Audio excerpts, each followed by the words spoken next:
Hello everyone, and welcome to So Many Games All the Time. My name is Joachim, and today we will be playing Bone to Pick. This is a Kickstarter game that arrived not too long ago. I did an unboxing that you can check if you want to. If you want to see all the cards in detail, because they're very, very cool, I feel. It's a game you can play with 1 to 6 people, and you're basically, the world is overrun by zombies, and now you're just trying to protect your own city. It's like wave after wave they're coming, and so on. But it's a little bit special because the name already says it, Bone to Pick. It's more like I have a bone to pick with you. It's like a play on words, like, you know, you did this and now I'm angry, something like that. And what does that mean? It means that we're all fighting zombies together, right? But at the same time, we are trying to either become the legend, and we're also trying to avoid to become the scapegoat. Goat.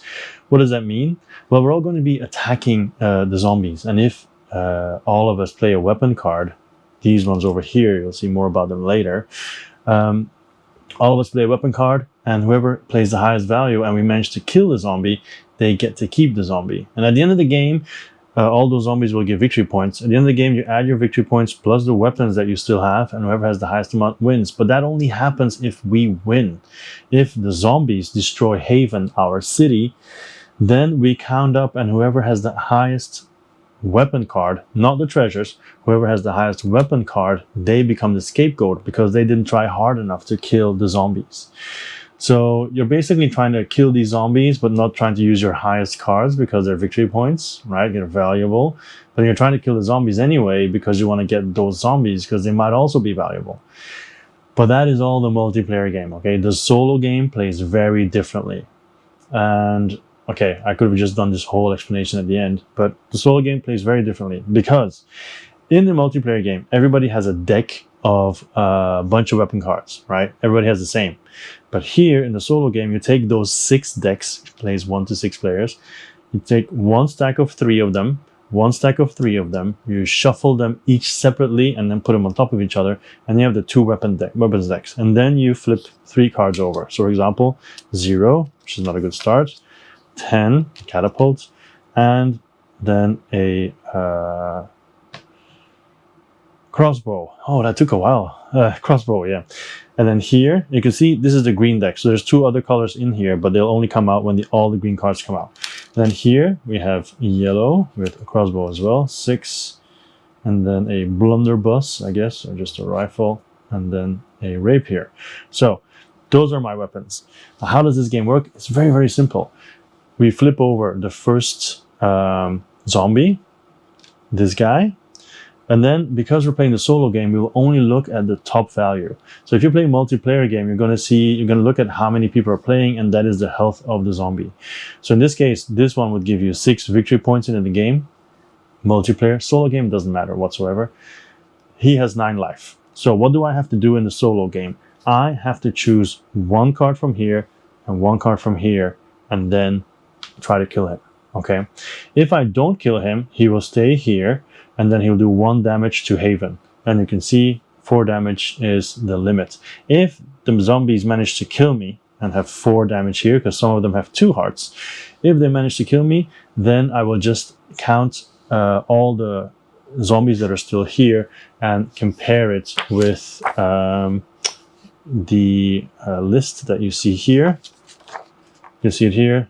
0 undead, legend, 1 to 3 cards left. Those are the cards left. Okay, so I played once before and I was a zombie hunter because 4 cards were left. So I didn't manage to win. It'll be curious to see if I managed to win. Now, I'm not going to refer to the multiplayer game anymore. This is just pure solo. From now on, if I kill 4 of these guys, then I get to draw 3 of these, and these are upgrade cards. And from those 3 cards, I can keep 1.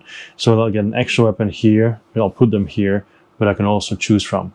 So instead of choosing one from here and here, I could choose, for example, one from here and the upgrade weapon. Or if I have 2 upgrade weapons, I can take 2. I can never take 2 of the same area. I can take 2 upgrade weapons, that's fine, but I cannot take 2 yellow ones to kill this guy. So obviously, the best solution here to kill this guy would be a 3 and a 6. Now you also see these icons here. They will come into play maybe later because they're used in the expansion. and some other game modes. It basically says this is melee, this is ranged, and this is siege. Some of the zombies can only be killed if that is required. But this guy just needs 9 damage. So it's 3 and 6 for 9. You can see here 2 people because solo is counted as 2. So 3, 6, 9. So these are discarded, and this guy is dead. So I'll put him here for now in my victory pile. Once I have 4, I can get rid of them. And then actually, to make it easier on myself, I'll put them here. So if I have 4, I get to draw 3. So now I refresh. Okay. So of course, it's better to have a variety of cards here, so you can go as high and low as possible. So for example, if I have a zombie now with a health of 2, that would be horrible, because then I have to spend a 6, a 7, or an 8 just to kill it. But I guess we'll see. It is a... there you go. This is one of the expansion ones, because he requires melee and ranged. So I can get my melee from here, the mallet for 1, and then the 6 from here. So that is what it requires. So these guys, they don't require any number. They just require the type of weapon to kill it. So I have 2 already. So there we go. So a 0 and a 2. And then we have this guy. Oh, this is 2 melee. And this is the first problem already. Like, I don't have 2 melee. I only have this one and then nothing. So in this case, when I'm not able to kill it, he will just be here and then damage me for 1 health. Even though I can't kill it, I still have to spend 2 cards. So in this case, I spend the 2 zeros. So I get rid of those. Although there is value in keeping the zeros. Actually, there is value. Because you can just, like, if it's a health of 8, you can just spend this one. All right. So 1 health for now. Let's see who's the next one we have to kill. From now on, I'll put them here.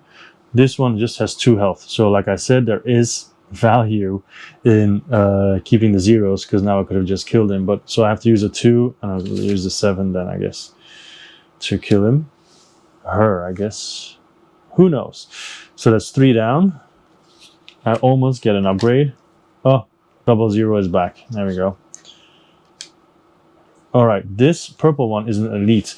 It also brings me to the different levels of the zombies. Like, this one has 1 skull, that's easy. These 2 here, they have 2 skulls, so they are average, they're medium. These ones are elite, so you can see it has a health of 16. Now, luckily for me at the moment, that is absolutely no problem. I can just do double 8 because I have high numbers. But you can imagine if these are all low numbers and these come out, you're actually kind of screwed. So 4, done. These all get discarded, basically removed from the game. I'll just put them here. And then I get to draw 3 and choose 1. So we have, wow, the text doesn't matter. The text is for campaign stuff. So it's just 1, 5, and 4. Now, my strategy so far has always been, I'm just going to choose the highest number, which is once again what I'm going to do. So the hummingbird will now be a weapon that I have. These 2 go to the, or discarded, I guess. Yeah, discarded. So I draw 2 new ones. So we keep going, actually. We'll just keep going until we go through the full deck. And the way the deck is set up, there's 4 different decks in setup that you do. There's one deck, deck number 1 and deck number 3 has, if I'm not mistaken, 3 easy ones, 5 medium, and 2 legendary. And deck 2 and 4 has 2 easy, 5 medium, and 3 legendary. So yeah, that's how that works. And then they're shuffled separately and then put on top of each other. So next one is another 2. So in this case, I'll use a 5 and a 0. I will shoot it with a bow and arrow and drink some ale while I'm doing it. And then these are replaced by a 3 and a 2. A lot of melee and a lot of siege, but no ranged. All right, then we have this one, requires 10. So it's easy, 10 and 0. You can see the numbers are getting lower. That could spell trouble later on. And this one would have done 2 damage to Haven. Well, 5 and 9. I guess this keeps us up there a little bit. This one is 13. Yeah, it can just be this one then, I guess. Yeah, 9 and 5. So this is 14, but you know, better. Otherwise, I can't kill him. So that's the third one here. So one more, I can get an upgrade. This is 13 again. Oh, 9 and 4. So that works out nicely. When I played last time, I had to really overpay at times, and that really hurts. So these 4 are done, so they get discarded.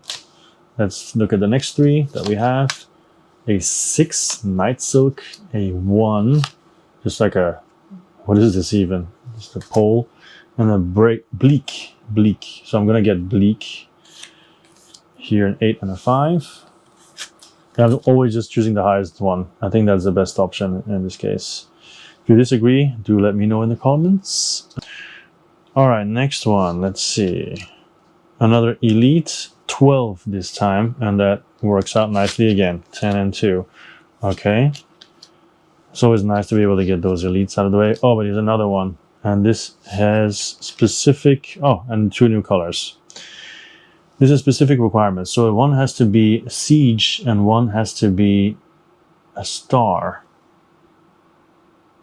I'd have to check the expansion what the star means, but in effect it doesn't even matter because I don't have any siege, which means I'm already down 3 hit points. So one more and I am completely dead. So apparently adding the expansion makes it more difficult because otherwise it's just a numbers game. Now it's actually also an icon game. So I guess I'll get rid of the 1 and the 3 here. Replace it by this, with this. I'll check what the star does. So the star means it can be just be anything. Any of your choice, basically. Alright, let's continue. This could be a very short game. 14. Let's see, now of course I do have one, but yeah, it's too little, too late. So 14, we can match that. That's okay. 14. Next one. A 4. We have that as well. So we'll use a 4 and a 3. There we go. We're almost ready for an upgrade card. A 6. Just a flat 6. So I guess 6 and 2.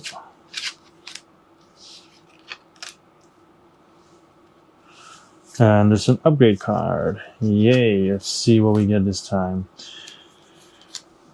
An 8, a 6, and a 10. Of course I'm going to go for a 10, not only because it's the highest number, but also because of the icon now. No, I'm getting more. I realize now more than ever that these icons are important. So, yeah. Alright, so Rhino is mine. Yeah, the art is really cool. Yeah, and it's those expansion cards that are killing me at the moment. 15. 9 and 6. 15. Nice. This guy is so cool. It reminds me of the Street Fighter guy that goes completely berserk this time, I guess. All right, so 7 and 1. All right, so this is Siege and Ranged. So luckily I have my Rhino. Then I just need to add something else to it, and I am going to go for the Hummingbird. I'm just going to use 2 upgrade cards to get rid of this guy, and then keep going. 15. I think that should work out, right? Yeah, 8 and 7. 8 and 7 is 15. This is actually a good math game. Oh, a 0. Oh no. Oh, we're close to an upgrade card again, so that's good. 11. So I guess 8 and 5.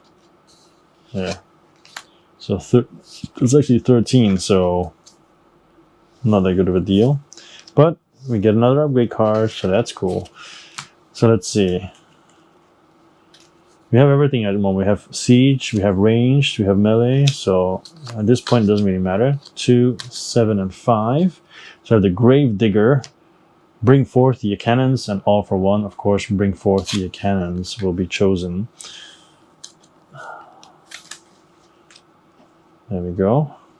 And then we continue. 11. Again. I can actually do 4 and 7, which is 11. So, hup.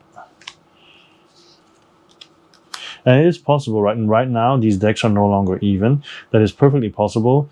It just might mean that near the end of the game, this deck will run out, but then this deck will keep going. So, no problems there. All right, so here we have 2 ranged. That shouldn't be a problem, right? No, we have 7 and 7. But those are high numbers, though. It kind of hurts. Let's see what they're replaced with. A 10, that's good. And a 0. Okay. At least we got rid of that one. And here in an elite at 18. 10 and 8. There we go. The elite. Oh, I'm replaced by a 0. Oh, this is really bad. Okay, the game might end now. The game might end now because I'm at 3 health. If I don't kill the next one, and it's 930100, and it is a 12, I'm dead. I'm dead. I cannot. Best I can do is 10, which of course I wouldn't do. I'd just do 0, 0. But then this one goes through. 4 health. I am dead. So let's see how many of these zombies are left in the deck. 1, 2, 3, 4, 5, 6, 7, 8, 9, 10, 11, 12, 13, 14, 15, 16, 17, 18. But I would like to say I played yesterday, although I shouldn't mention time because it doesn't work in a video. I played last time without the expansion guys, like these guys that require you to have certain types, and that went way easier. So 18, let's take a look at what my score is then. I think pretty poor. 18 cards, Acolytes. Oh no, wait, this is cooperative game. Oh, solo, 18 cards, Acolytes still, yeah. All right, at least it's not undead food. I guess there's always that. But anyway, this was a short showcase, I guess, of the playthrough of the solo version of Bone to Pick. Yeah, I spoke a little bit about I mean, I like this. This is like, I just like the art a lot. This is completely random. Like there's not much you can do to mitigate stuff. I guess the way you use your bonus cards are kind of important. Also with the expansion ones, the items, the types of weapons that you have, and of course also which cards you use to make sure you don't end up with a 1/0/0 like I just had. But yeah, it's very random. But then this is just a short game, especially solo. Multiplayer, they say 20 minutes as well. So, it is what it is. And I'm sure if you play with more people, it'll be easier. Like this is just 6 cards to choose from, and that's it. Actually, in a multiplayer game, you can just have a free choice of the card that you play. But then, of course, you don't know what the other players are going to play. You can talk to each other. So it says here, during this process, every form of communication is allowed and encouraged. But of course, you can, I don't know if you can lie. You can discuss strategies and even lie about your intentions. Yeah, sure, you can lie. So, yeah. I think multiplayer, you have more control. Solo, it's a bit random. You do have 6 cards, but even then, you saw it. So, I don't know. I like Bone to Pick. I think it's cool. I want to play with more players to see what the multiplayer is all about, because then you can also do the campaign game. And then when you do the campaign game, you have this nifty, or at least I believe it's nifty. It looks kind of cool. Through the campaign, you can go through the storybook. It even has different endings, it says. So yeah, this comic book can be read on its own with multiple endings. It's not required to campaign mode. It just flavors the game with highlighting characters and describing the setting. Okay, so they recommend you use it during the multiplayer one. Anyway, that's it. That's Bone to Pick. My name was Joachim. This was So Many Games Little Time. I'll see you next time. Bye-bye.